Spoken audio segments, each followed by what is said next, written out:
Good morning. Hallelujah. Welcome to our Friday Worship live broadcast. And as promised, we will be discussing several points with regards to Christmas message because we are now preparing ourselves and our mind as we come to the Lord to celebrate His birthday. Magandang umaga mga kaibigan. Salamat na magsasama-sama muli tayo upang sambahin ang ating Panginoon sa Spirit sa katotohanan sa pamamagitan ng kanyang mga salita. Once again, welcome to our Friday worship. This is your church, the House of Praise Community Church, and I am your pastor, Pastor Jomar. Okay? Um, in Romans chapter 15, verse 13, it says, "May the God of hope fill you with all joy and peace as you trust in him, so that you may overflow with hope by the power of the Holy Spirit." Also in Isaiah chapters 9, verse 6, "For unto us a child is born, to us a son is given, and the government will be upon his shoulder, and he will be called Wonderful Counselor, Mighty God, Everlasting Father, Prince of Peace." Let us come to the Lord in prayer. Gracious Lord, Heavenly Father, thank you so much, Lord God, for this wonderful opportunity that you have given again to us. For us, Lord God, to worship you through by accepting and listening to your words. Father, thank you so much that again, Lord God, you bring us together to worship you. You bring us together, Lord God, for us to grow in our faith with you. Lord, we pray in the name of Jesus, Lord God, that you will continue, Lord God, to bless us and continue, Lord God, to hone us, to remold us unto the way you wanted us to be. Lord, we know apart from you, we are nothing. Kaya nga't Panginoon, dalangin namin yung patuloy po, Ama, na paghubog niyo po sa amin upang lumago po kami sa pananampalataya at sa paglilingkod sa iyo. Panginoon, salamat dahil ginagamit niyo po ang aming kapilya upang malaman namin ang katotohanan sa iyong mga salita. Hindi man kami ganun karami, Panginoon, pero we are trying, Lord God, to seek your truth and let your truth be known among us because we know your truth, Lord God, yung katotohanan na nanggagaling sa iyo, ang siyang tunay na magpapalaya sa amin, Panginoon. Salamat. O Diyos, patawarin mo po kami, ihanda ang aming mga puso, Panginoon, na talikdan, Panginoon, ang pagkakasala ng patuloy. O Diyos, Panginoon, ang paghahanda ho namin sa iyong kapanganakan, naririto kami, Panginoon, upang sa ganon tamasain, Panginoon, ang mga aral na magdudulot ng katotohanan ng tunay na pagsamba at pananalig sa iyo. O Diyos, salamat sa buhay ng aking mga kapatid. Nakasama ko ngayon para sabay-sabay kaming lumago sa pananampalataya sa iyo. Salamat, Lord God. In Jesus' name we pray. Amen and amen. Hallelujah. So ang tema ng ating mensahe ngayong umaga, the message that we're going to ponder today is the message of hope. Christmas, the message of hope.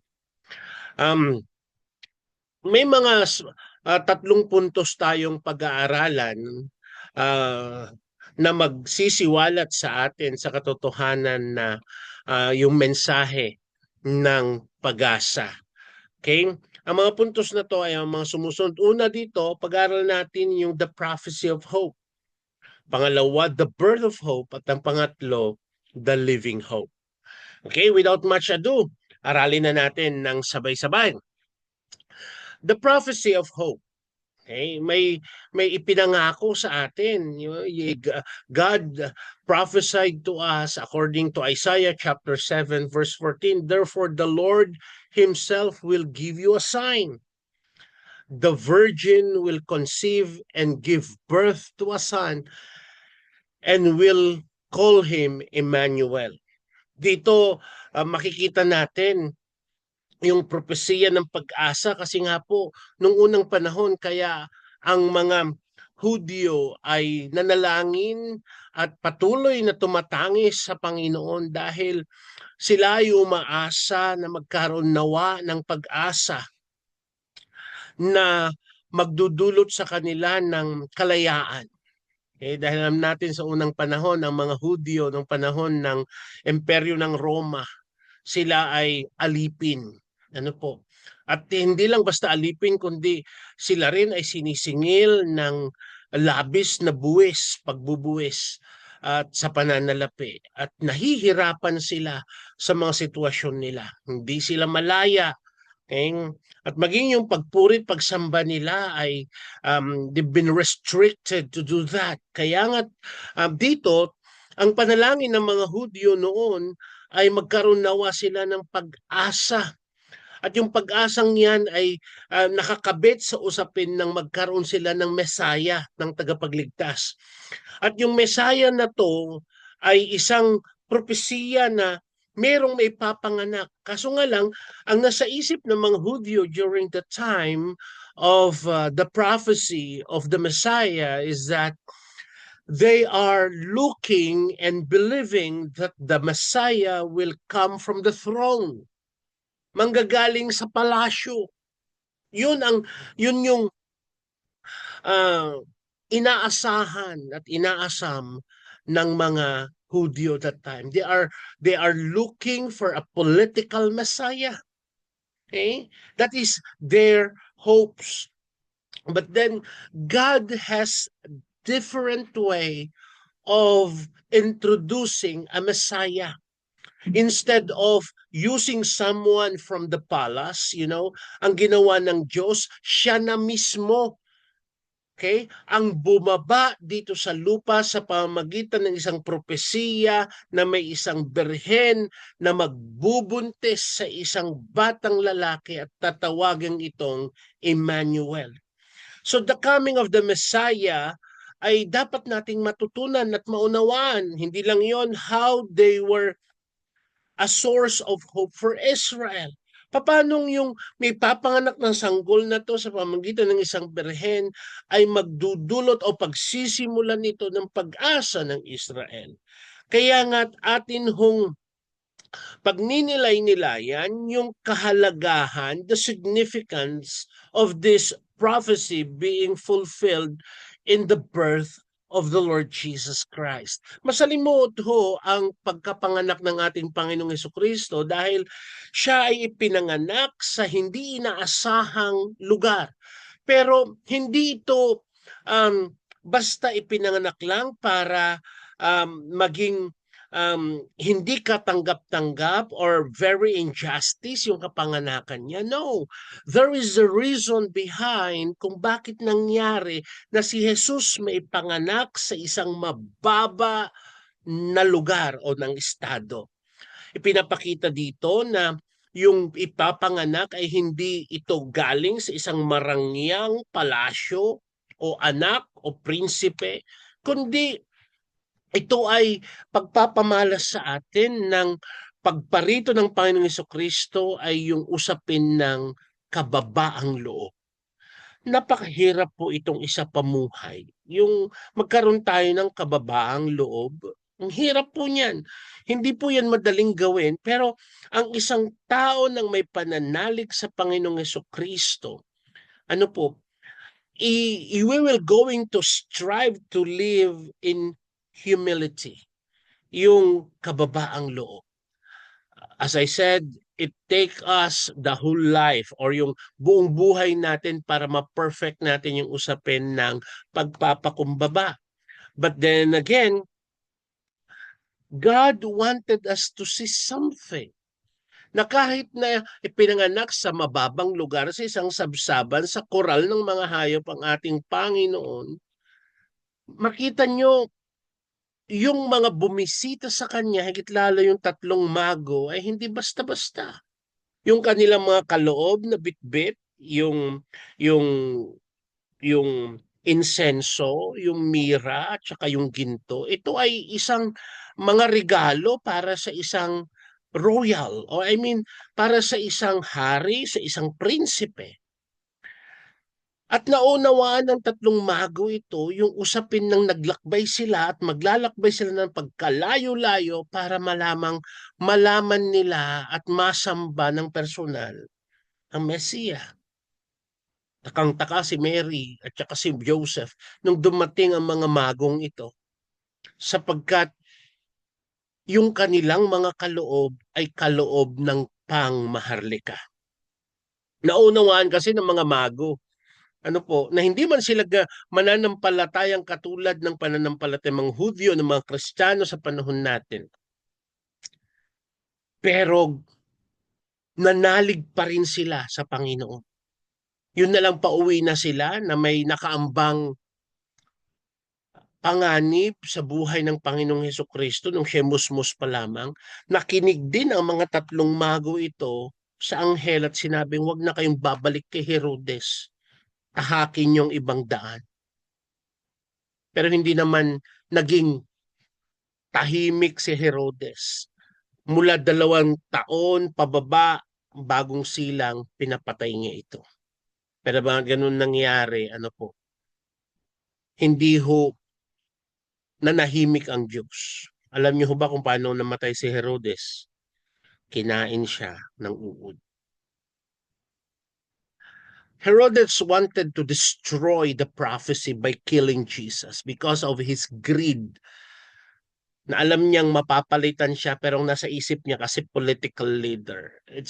Yung presensya ng Diyos sa pamagitan ni Kristo Jesus nung siya pinanganak dito sa lupa, He will not be a political leader but He will be the deliverer of the oppressed, the demon-possessed, the sick, the hungry.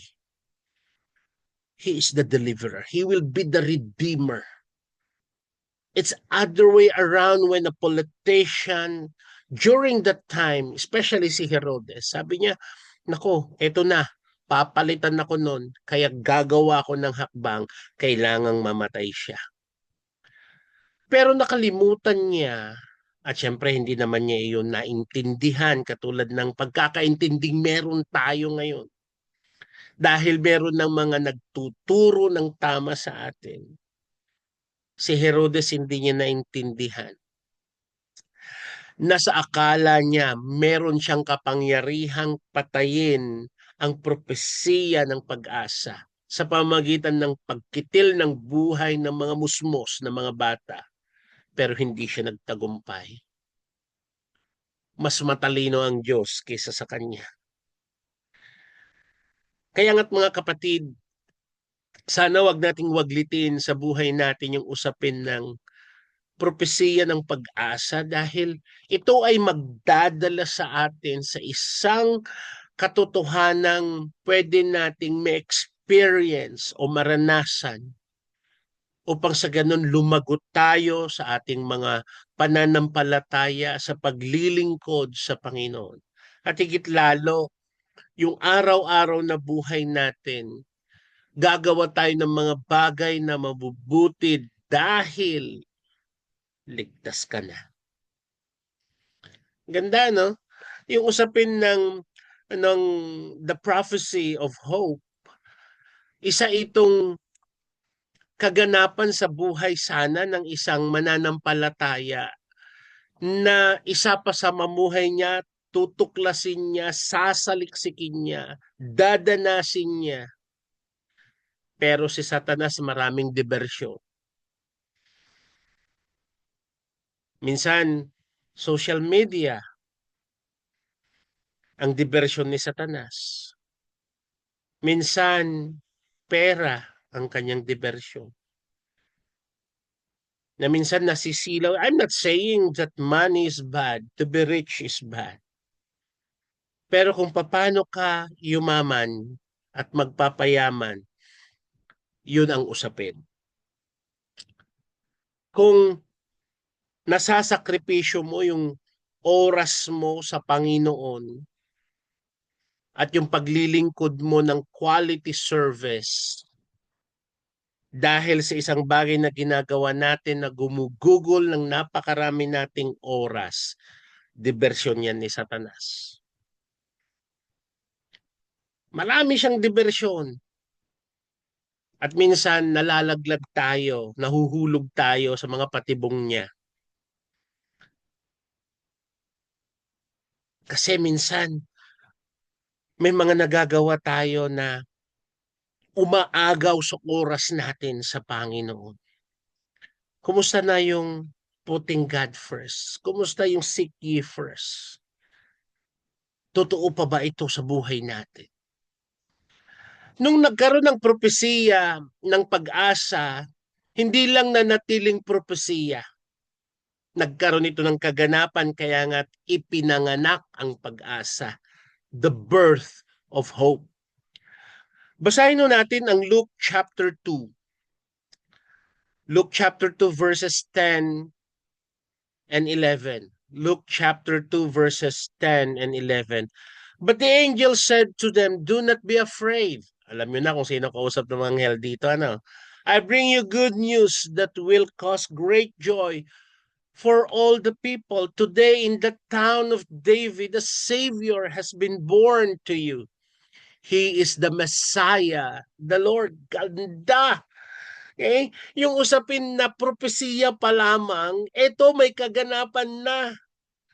Dinalaw ng mga anghel ang mga nagpapastol ng mga karnero.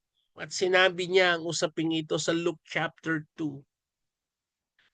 Ang mga anghel binisita ang mga pastol at ibinalita sa kanila ang magandang balita na ngayon ipinanganak sa siyudad ni David o sa bayan ni David ang inyong manunubos. Wow! Siya ang Messiah, siya ang Panginoon. Nagulat man at natakot ang mga anghel, pero kasi ang bunga ng anghel, huwag kayong matakot. Minsan yung takot na yan, diversyon ni Satanas. Pero sabi niya, huwag kayong matakot. Tanong ko, ano bang kinakatakutan mo? Kumusta ang templada ng mood mo kapag wala ka ng pera sa bulsa? Diba? Minsan may iba, nagbabago. Pero dito gusto nating makita na yung announcement of Jesus' birth to the shepherd at yung how this event brought hope not only to them but to the entire world. Yun eh. Kasi yung pangako, "Do not be afraid. I bring you good news that will cause great joy for all the people." Hindi lamang sa mga binisita ng ngayon, hindi lang sa mga pastol na yan. Kundi sabi, for all people. Kaya nga, kahit wala tayo ng panahon na yun na pinanganak ang Panginoong Hesukristo, pero salamat sa mga misyonero na ginamit ng Diyos upang maihayag sa atin ang katotohanan ng propesiya. Una, yung propesiya ng pag-asa. Pangalawa, yung propesiyang iyon ay ipinanganak na. Okay? The birth of hope, pinanganak sa bayan ni David, ang manunubos, ang tagapagligtas, ang Panginoon. Wow! Kaya nga, sa panahon natin ngayon na parang recipient na lang tayo, sila kasi noon, may Roman Empire. Yung panahon nila noon, lalo na yung Panginoong Hesukristo ay lumaki na, nagministeryo na nung 30 years old na siya. Alam niyo yung kalunos-lunos doon, hindi tinanggap ang Mesiya. Hindi tinanggap ang tagapagligtas. Hindi tinanggap ang Panginoon. Maraming pagkakataon na gusto siyang patayin. Pero nagtagumpay nga ba sila nung pinatay siya sa bundok ng Kalbaryo? Kala ni Satanas magtatagumpay siya. Hindi. Doon nagsimula ang kanyang pagkatalo. Kaya nga tayo sa mga usapin ng meron tayong pagdadanasan o dinaranas na masalimuot, masakit, mapait, magulo. Tandaan mo may Diyos ka at yung Diyos mo mas malaki. Let me put this way. Akala natin yung sitwasyon natin na magulo ay kasinlaki na ng Titanic. Hindi ba natin alam kung gaano talaga specifically kalaki ang Titanic, pero napakalaki. Kung ganun man natin ituring ang ating mga suliranin at sitwasyon sa buhay, tandaan mo kapatid, kung gaano kalawak yung dagat kung saan lumulutang yung Titanic. Yung dagat na yon, sumisimbolo, yun yung Diyos mo. Ganun kalaki yung Diyos mo. Ang liit lang ng Titanic. Sorry. Anong gusto ihayag dito? Nung ipinanganak si Kristo bilang pag-asa, sana katulad ng mga tao noon na naniwala sa Kanya, ikaw din sana, each day excited ka, naniniwala ka sa Kanya. Siya yung pinanggagalingan ng pag-asa mo. Ang pinaka-highlight ng the birth of hope, which is the Lord Jesus Christ, is the humble circumstances of Jesus' birth and its powerful message of hope. Christ born. Ito, 2000, sorry. Yung Christ era. Ano po? Tapos, after death, we have 2024 na. Sabihin mo yung Christ era, 33 years. Pero pinanganak kasi ang Panginoon 4 BC, hindi naman 0. So kung titingnan natin, 33 years old ang Panginoon noon, pero pinanganak siya ng 4 BC. So kung 33 plus 7, 37 plus 2024. Ganun katagal nang ipinanganak ang pag-asa. Pero sana dalangin ko yung the birth of hope, hindi lamang yung history na pinanganak ang Panginoon, kundi sana maipanganak din siya sa puso natin, sa buhay natin. Dahil siya ang nag-iisang pag-asa natin. This is my earnest prayer. Sa mga estudyante ko, kayo, sa lahat ng nakapapakinig ng mga sermon na bigay ni Lord sa akin. Lord, ang prayer ko, maipanganak sana yung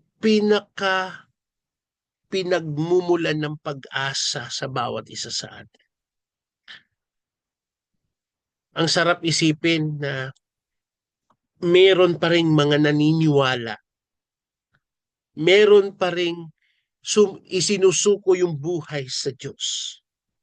Hindi man lahat, kasi nga nasa propesiya naman yun sa Revelation. 1/3 lang ang aanib sa Diyos, yung 2/3 sa demonyo. Pero naniniwala ako, hindi ka kabilang doon. Kabilang ka kay Lord. Amen to that. At yung pangatlong puntos, the living hope, buhay na pag-asa. Sa 1 Peter chapter 1 verse 3. 1 Peter chapter 1 verse 3. Praise be to the God and Father of our Lord Jesus Christ. In His great mercy, He has given us new birth into a living hope. Galing ko yan. Given us new birth into a living hope through the resurrection of Jesus Christ from the dead. Yung unang puntos natin, kapatid, yung the prophecy of hope, pangalawa, the birth of hope, and then ngayon, Dahil sana ipinanganak sa buhay natin yung pag-asa. Dapat namumuhay na tayo ng may pag-asa. Kaya tayo sa House of Praise Community Church, ang palagi kong pinaalala sa atin, let us embrace and live out the hope that Christ's birth and resurrection bring. Hindi natin kasi pwedeng paghiwalayin yung kapanganakan ni Kristo at ang kamatayan niya. Package deal po yan. Isang regalo, isang package na kumpleto. Yun yung ibinibigay ni Lord sa atin. Kaya nga't kaibigan, sana makita natin sa araw-araw ng buhay natin na namumuhay tayo sa isang pag-asa na yung Diyos kailanman hindi kanya iiwan, hindi kanya pababayaan. At yung kanyang mga biyaya, hindi lamang sapat, kundi umaapaw, magtiwala ka lamang. Yun eh. Kaibigan, marami ka nang napapakinggan na mensahe ng Pasko. Pero hanggat hindi pinapanganak si Kristo sa buhay natin, sa puso natin, kailanman hindi magiging tama ang buhay natin. Magiging tama lang ito kapag una, pinaniwalaan mo na may propesiya ng pag-asa. Pangalawa, na si Kristong pag-asa ipinanganak sa puso mo. Yung pangatlo, outward. Ito na yung namumuhay ka na ng may pag-asa.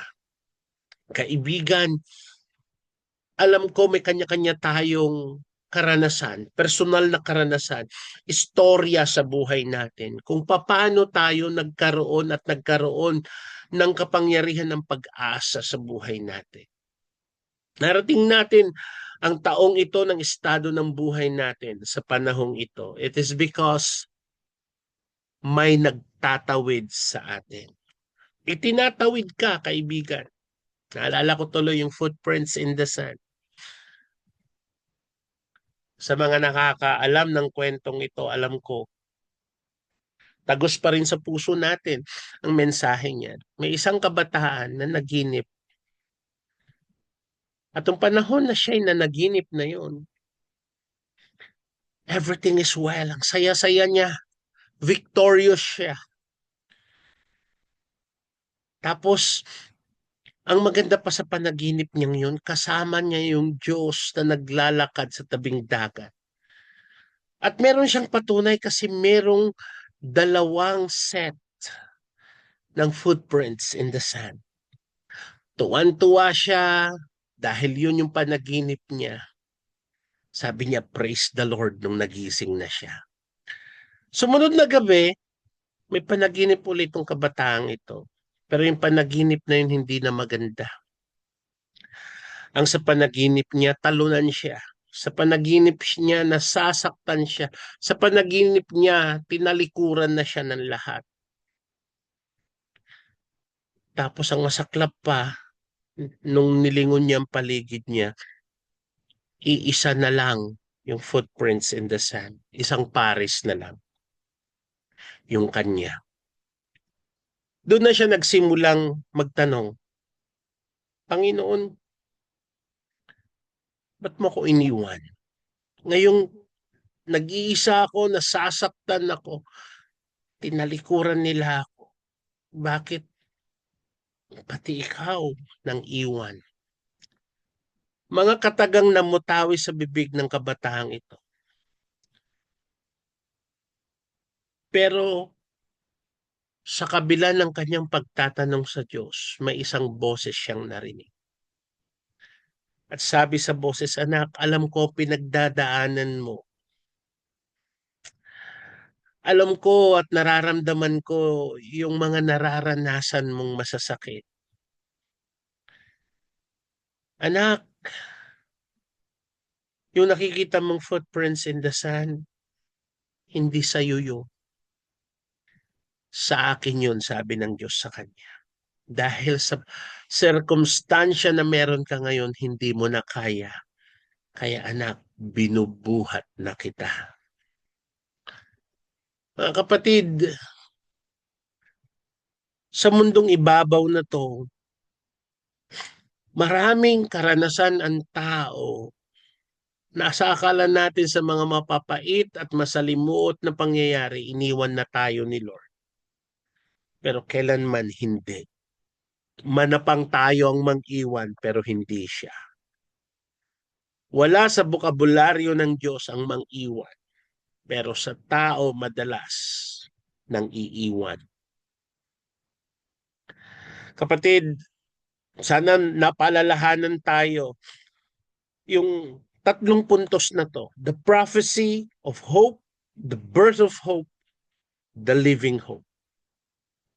And let us be encouraged as congregation and as individual to carry the message of hope into our lives and to share this message of hope to others.